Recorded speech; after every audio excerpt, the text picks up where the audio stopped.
وإذ قال إبراهيم رب اجعل هذا البلد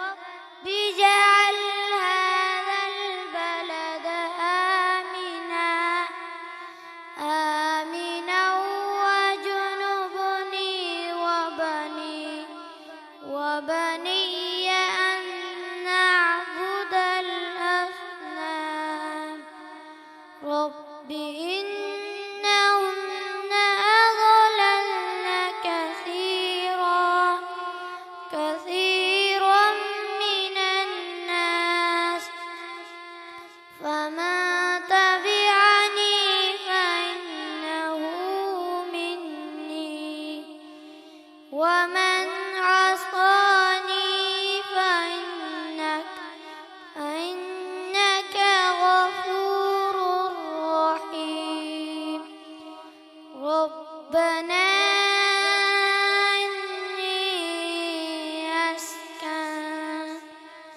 إني أسكنت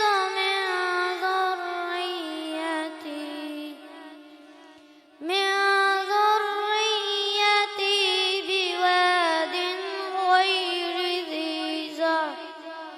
غير ذي زرع عند بيتك المحرم ربنا ليقيموا الصلاة فاجعل أفئدة من الناس تهوي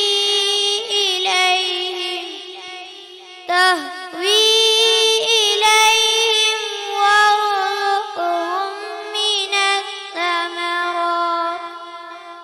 من الثمرات لعلهم يشكرون ربنا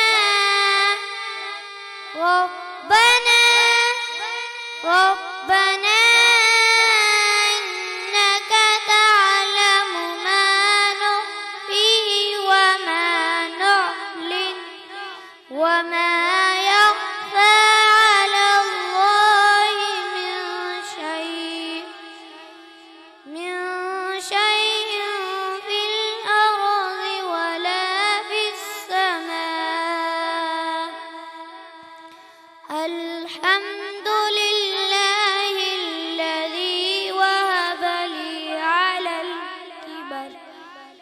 على الكبر إسماعيل وإسحاق إن ربي لسميع الدعاء رب اجعلني مقيم الصلاة ومن ذريتي ربنا وتقبل دعاء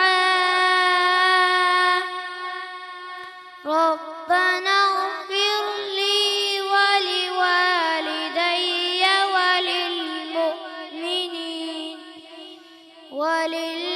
وللمؤمنين يوم يقوم الحساب